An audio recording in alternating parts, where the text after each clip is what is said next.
अस्सलामुअलैकुम भाइयों,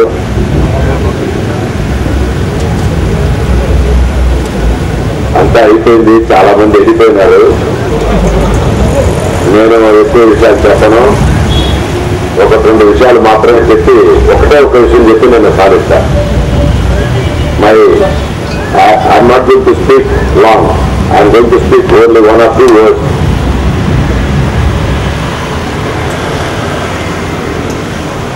Makam,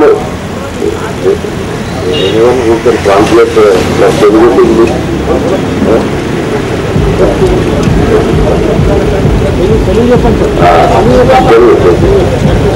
మక్కా మస్జిద్ bomb blast జరిగి 5 సంవత్సరాలు అయిపోయింది.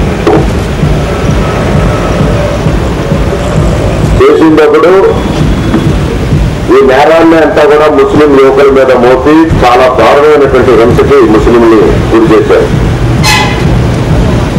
ఇక్కడ నా ముందు మాట్లాడిన మిత్రులందరూ ఈ విషయాలు మాట్లాడారు. నేను మళ్ళీ అదే చేసి ఉపయోగం లేదు.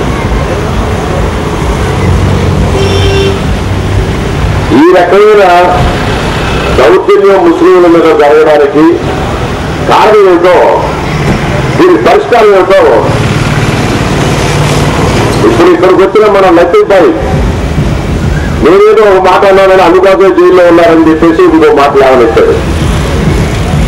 నేను దాని జోలికి కూడా పోవట్లా. ఆ రోజు మక్కా మసీదులో బాంబ్ బ్లాస్ట్ జరిగితే ఈ దుర్మార్గాన్ని ఖండించడం కోసం మేమందరం లోపల పోవడానికి ప్రయత్నం చేస్తే మా మీద పెద్ద ఎత్తున అటాక్ జరిగింది.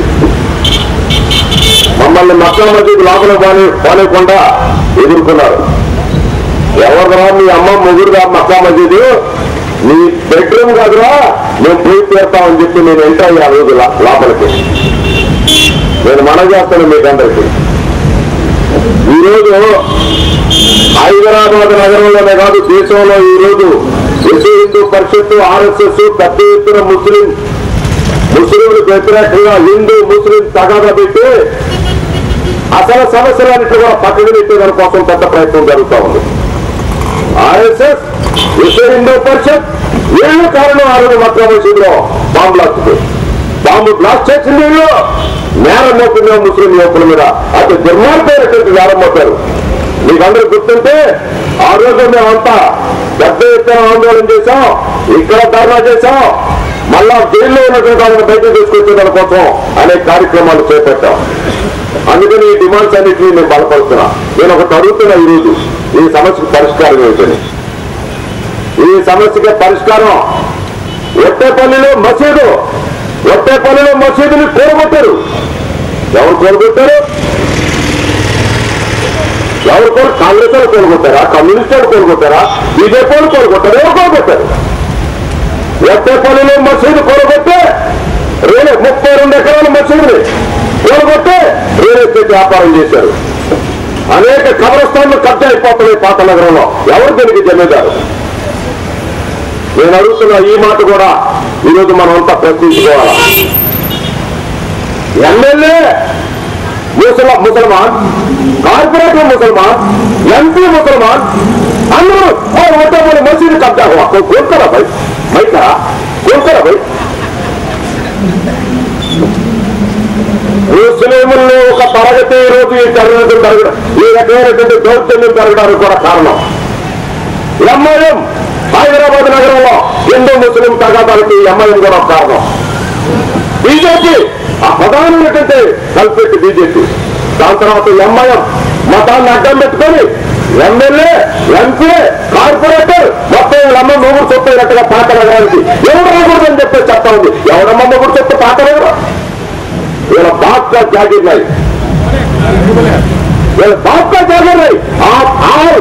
आप इधर कौन बैठा, आप बात करते, ऐसे बात करते. हम लोग आने वाले दिन में हम लोग का अच्छा दिन है, अच्छा मौका है. अरे मुसलमान హిందువులతో ముస్లింల మీద రెచ్చగొడతా ఉంటే మనం ఎక్కడికి, మనమంతా కలిసి హిందువులు అని చెప్పి మాట్లాడితే ఉపయోగం లేదు. ఎక్కువ మంది హిందువులు విశ్వ హిందూ పరిషత్ RSS చెప్పేదాన్ని అంగీకరించకుండా, ఎక్కువ మంది ముస్లింలు ఈరోజు మతం పేరుతో ఏదో ఒక రకంగా మాయలో పడి ఈ రోజు ఎంఐఎంని గెలిపిస్తున్నారు కాబట్టి పాత ఈ రకమైనటువంటి పరిస్థితి వచ్చి కూర్చున్నది. అందుకని నేను మనవి చేస్తున్నా, హిందువులు ముస్లింలు సమస్యలాగా కాకుండా దానికి పూర్తిగా భిన్నమైనటువంటి అప్రోచ్ తీసుకుంటేనే మనకు ముస్లింలకి న్యాయం జరుగుతుంది. ముస్లింలకి మైనారిటీగా ఉన్న ముస్లింల మీద చాలా పెద్ద ఎక్కడ విశ్వ హిందూ పరిషత్ బొంబాయిలో విశ్వ హిందూ పరిషత్ వాళ్ళు, మక్కా మస్జిద్లో విశ్వ హిందూ పరిషత్, ఎక్కడ మాలిగాలో విశ్వ హిందూ పరిషత్, ఎక్కడ పడితే ఎక్కడ విశ్వ హిందూ. మహబూబ్నగర్లో మన వాడు చెప్పాడు, మహబూబ్నగర్లో వీళ్ళ రాకముందు ఎన్నికలు జరిగితే ఆ ఎన్నికల్లో మొత్తం ముస్లిం వ్యతిరేకతను రెచ్చగొట్టలేదు బాహాటంగా బీజేపీ ఆర్ఎస్ఎస్ అందరూ కలిసి ముస్లింలు అని చెప్పి ముస్లింలకు వ్యతిరేకంగా రెచ్చగొట్టి హిందూ తత్వాన్ని రెచ్చగొట్టే దాని కోసం ప్రయత్నం చేశారు. అందువల్ల గెలిచారు, లేకపోతే గెలిచే సమస్యలు. అందుకని నేను మనవి చేస్తున్న ఇవాళ ముస్లింల్లో సెక్యులర్ అవుట్లుక్ అనేటువంటి సెక్యులర్ జాయిద్ అలీ ఖాన్ గొప్ప సెక్యులర్ సియాసత్ పత్రిక హైదరాబాద్ నగరంలో మంచి ప్రయత్నం చేస్తా ఉంది. ఈ రోజు ఏకోన్ముఖంగా అందరూ సెక్యులర్ దృష్టితో హిందువులు ముస్లింలు కలిసి ఈ యొక్క దుర్మార్గాన్ని ఎదుర్కోవాలి. అహ్మదాబాద్ జైల్లో, గుజరాత్ జైల్లో ఉన్నటువంటి ముస్లిం యువకులందరినీ వదిలిపెట్టాలి, మధ్యప్రదేశ్ లో ఉన్నటువంటి యువకులు వదిలిపెట్టాలని హిందువులు ముస్లిం ఇద్దరు కలిసి పెద్ద ఎత్తున ఆందోళన చేయాలి. అక్కడ చేసినప్పుడు ఇది సమస్య పరిష్కారం అవుతుందని చెప్పి నేను మనవి చేస్తున్నా. పాత నగరంలో అన్ని మసీదులు కబ్జా అయిపోతున్నాయి, అన్ని పాత నగరంలో కమలస్థానాన్ని కబ్జా అయిపోతున్నాయి. అర్థమైంది, పూర్తిగా ఇందులో ముస్లింలు ఒక సెక్షన్ ఈ పని చేస్తున్నారు. అల్లా పైకి మాట అల్లా, కబ్జా కోసం అల్లా, ఇది జరుగుతా ఉంది. అందుకని ఈ దుర్మార్గాన్ని కూడా మనం ప్రతిఘటించాల్సిన అవసరం ఉందని చెప్పి నేను మనవి చేస్తూ నాకు అవకాశం ఇచ్చినందుకు మీకు అందరికీ కూడా ధన్యవాదాలు తెలియజేస్తూ సెలవు.